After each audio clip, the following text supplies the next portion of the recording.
Hey, what's up everybody? This is Nay here. Welcome to my channel, The Ready Nurse Nay. I talk about nursing, healthcare, inspirational related topics. So today's video, I'm going to be talking about traumatizing things I have experienced as a bedside nurse. Things that I have experienced personally or witnessed in any type of form or fashion. So first thing, this is not like a downer, trying to talk down or anything on the profession, but there are pros and cons with everything. And I'm a nurse, so I'm going to talk about the pros and cons of working bedside and traumatizing things that I've experienced as a bedside nurse. Okay, so let's get into it. First thing that is traumatizing that I have experienced is having patients that are too sick to be on the floor. So I'm a med-surg nurse. I've been a nurse now, med-surg nurse for like a year and a half, right? And it's a smaller hospital, so we get everything, right? Having patients too sick to be on the floor is traumatic because if they're too sick to be on the floor, for one, we can have 6 patients, and I work night shift. So if you work night shift, you know it's limited resources, limited providers, limited doctors. It's less of everything that happens during the day. So having patients that are too sick to be on the floor is traumatic. It's because, for one, you don't have the resources or the staff to take care of those people, and they could die. Okay, they could die, yes. So that's traumatic. On a few occasions, I've had patients or witnessed patients who were on continuous BiPAP on a med-surg floor. That's not stable. If you have to be on continuous BiPAP all day, all night to stay alive, you're not stable while you're in the med-surg floor. Having patients who are on even like the highest of the highest of Venturi, high flow, that's still like a form of ventilation, because like say we take this patient off and they're dropping in like the 70s. That's not stable. And when you have patients that are too sick to be on the med-surg floor, you can't properly manage them. They need one-on-one care on a true ICU or true step-down unit with like a decreased patient ratio, so they can have closer monitoring. So having 2 patients too sick to be on the floor is very traumatizing. As a nurse or as their CNA or something like that, you're going to be stressed because you're going to constantly be worried about them. You're constantly advocating them for the doctors, the providers, for them to maybe move to a different unit. It's stressful. It's not good for anybody having patients too sick to be on a med-surg floor. It sucks. And as a nurse, you kind of got to suck it up and deal with it and just make sure you keep the patient alive. So, but it's traumatic. It's definitely, it's traumatic. That's number one. Another thing, this is, I feel like something that happens in all hospitals, understaffing. Hospitals understaffed because nobody wants to do that hard work for the little bit of money that hospitals are paying their staff. It's a hard job working as a bedside nurse or any type of healthcare professional at bedside in a hospital setting, like with acutely ill patients. It's hard. It's not easy. You are taking care of the acute illness, but you're also taking care of managing their chronic illnesses as well. You're having to address everything for the entire person, and being understaffed, it just makes it 7 times worse. I have definitely had nights where excuse me, I've definitely had so many nights where I go to work and I have all 6 patients, and so do my team members, my coworkers, and there are no techs or CNAs. So we're doing our own Q2 turns of these patients. We're doing our own changing of these patients. We're doing our own bringing them ice, and at the same time managing all their vital signs, managing their chronic conditions, managing their acute conditions, managing their labs, communicating with doctors and providers, and it's just too much. It's too much. When hospitals don't have enough staffing, it makes the job that much harder. We need enough nurses. We need enough techs, because when we don't, it makes the job that much harder. And unfortunately, I feel like this is a norm probably all over the USA, because being in the hospital, working in the hospital is hard. People don't want to do it. So they understaff. There's ways for them to improve staffing, but sometimes I feel like hospitals don't want to do what it takes to keep their current staff or hire new staff. So that's another thing for another day. Next thing that is traumatizing as a bedside nurse, random codes. I remember One time I had a patient and they were totally stable, totally fine. Made sure this patient was comfortable. Cool. Went on lunch break, right? Went on my lunch break. And you know, you have your spider senses, you have your nurse kind of senses tingling, and then you know, if you're a Christian or whatever, you have the Holy Spirit, you know, depending on what your beliefs are. And so I had a mix of all those things when I was at lunch, eating my sandwich, whatever the case. Maybe I forgot what I was eating, something. And then I hear code pushing code. And I'm like, something ain't right. So I leave lunch early, right? Walk down the hall. Why I come there and they're like doing CPR on my patient? Like I almost wanted to cry because I'm like, this patient was completely fine when I went on lunch break. You know, and as a nurse, you have a connection with your patients, whatever, or you try to, but even still, you're concerned about their care. So like you want them to do well. And when they don't do well and they decline, you feel that, you know, you feel that internally. You feel bad for them, you feel bad for their family. So I go in there, yeah, they're doing CPR on my patient. You got the family member crying and stuff, and it's just all these people in there, and I'm just like, oh my God, what is going on? Right? Anyway, patient survived and was moved to another unit, you know, with more specialized care, moved to the ICU, but still, random codes while you're on your lunch break really sucks. Really sucks, because it definitely keeps it's in the mindset that anything can happen. A patient could be walking around just as healthy and just stuff as me, and then for whatever random reason, they cold. So those things kind of suck. That can be traumatic because it puts you on edge a little bit. Next thing, I told you that I took a break on that day, but another traumatizing thing, no breaks. It should be illegal and against like the labor board or whatever, some type of regulation to not be able to take a break. Working 12 and 13 hours as a nurse or a tech or any type of healthcare professional and not be able to take an uninterrupted break should be illegal. And it happens so often all over in all the hospitals, and it's just not fair. Like, why I gotta work 12, 13, 14, 15 hours and not have an uninterrupted lunch break?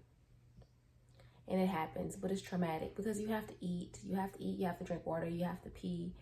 And nurses all around the USA and probably all around the world are not even they're giving so much to their patients and are not able to take care of their basic needs at work.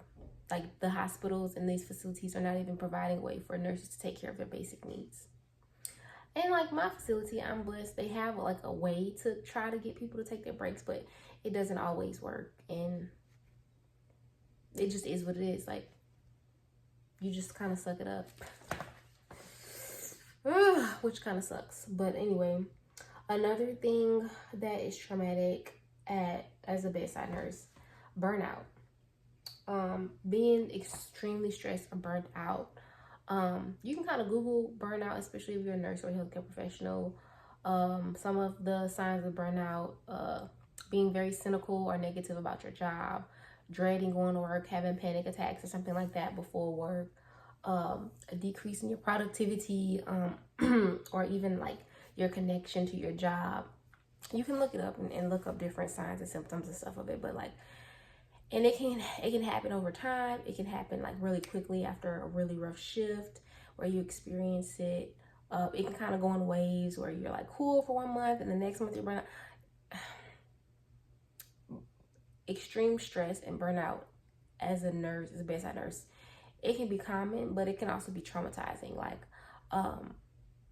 and people deal with it in different ways, some healthy and unhealthy, but all of the stuff that I'm talking about, the traumatic things and how hard it is to be a nurse, all that stuff can lead to burnout, and you have to find ways to, I guess, enjoy like your life outside of work, but then even target like how can you like decrease your burnout feelings, because it can linger. Like, if you're super stressed and burnt out, you take that with you from the job to your home, and it can linger in your relationships, like with your spouse or your kids, or in your home, or your outside life, and you don't want that to happen. So, but it's traumatic when you see traumatic things happen, and then you got to go home and switch gears and switch into being a parent and taking care of your kids, switch into being a spouse and spending time and taking care of your spouse. The switch up is brutal.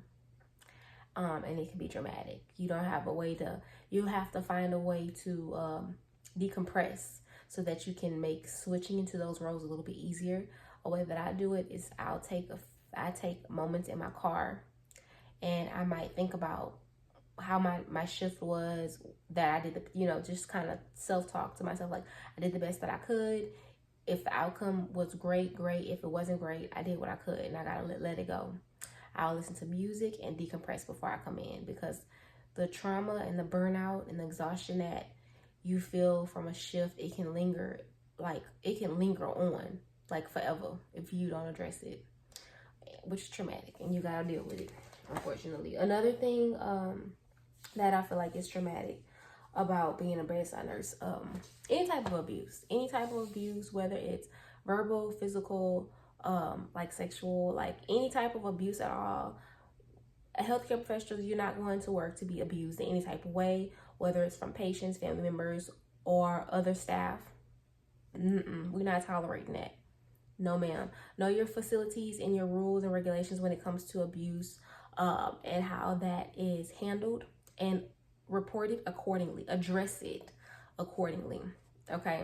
Address it accordingly, because that's not acceptable. I mean, I've been pushed or shoved by somebody's great grandma a few times or whatever. But I've seen dementia patients kick at their pregnant nurse, like a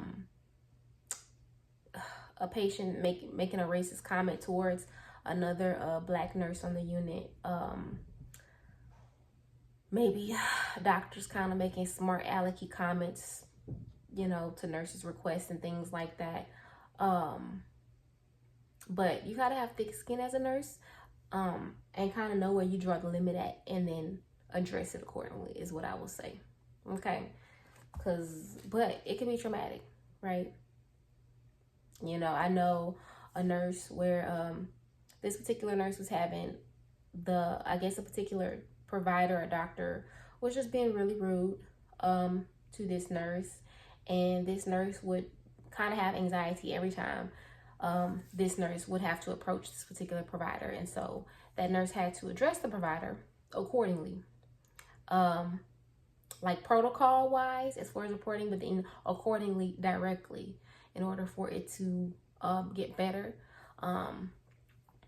I've heard this even with other, you got to address it accordingly, whatever that means to you, however you interpret that, address accordingly.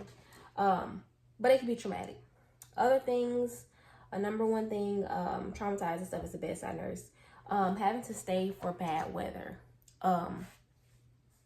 So like when I was in nursing school, I'm like, you forget about stuff like that. Like the hospital, when there's hurricanes and tornadoes and bomb threats and mass casualties and all that stuff, like the hospital is staying open 24/7, so they need staff 24/7. So they have things in place to where if they, at our hospital we call it disaster recovery. Some people might call it activating, code gray or whatever. And if it calls for you to stay at the hospital, or you have to sleep at the hospital, you gotta sleep there until they tell you can go. Yeah. The longest I think I did was like 5 days or something like that, something crazy. And I ended up working like 6.5, almost 7 shifts straight. And I was there for all that period of time. I just remember being so tired. And then I had one that was only 24 hours. But I just remember being so tired and just reviewing all of my life decisions as becoming a nurse. Like I'm laughing, but no, I'm like, yeah. Like disaster recovery, when you're having to stay at the hospital, sleep at the hospital on the freaking floor, it sucks so much, and it can be so traumatic. Like you see, I'm taking a deep breath because I'm having like flashbacks to that moment. It sucks, and you have to do it because it's part of your job. You don't want to be there stuck at the hospital taking care of everybody else. You want to, in bad weather, you don't know what's going on. It's bad weather. You want to be with your family, taking care of them. But as a nurse or a healthcare professional, that's part of the job if you work in the hospital. you got to do it. And so it can be traumatic though. It's not fun. It's not fun. Those are just a few things, just traumatic things I've experienced or witnessed as a nurse, bedside nurse. Like I said, bedside nursing is hard. It's not for everybody. And if you do it for a few months and you're like, it's not for you, then just go find something that is for you. Like, if you can stay for at least a year, you're going to get so much experience working bedside, especially even med surge. But if you can't do it, just go somewhere that makes you happy. Again, I feel all bedside nursing, any type of specialty, any type of job is going to have pros and cons. But bedside nursing is hard, especially med surge. So, yeah. But anyway, this is just some things to think about. You know, if you're a new nurse, looking for a job, these are just some things to think about. If you are already an experienced nurse and you're just looking, this is going to give you a little bit of somebody that you can bond with. Okay, over the trauma, we can bond. I got you. I got you. But stay positive. Keep taking care of your patients. Keep them alive. Keep them alive. Peace, love, and blessings. And take care of yourself. Don't die. Don't die, and don't let your spirit die from all the traumatized things you may experience. Still pour into yourself. Pray. Do your best. And then that's all you can do. Anyway, peace, love, and blessings, y'all. See you in the next video. Bye.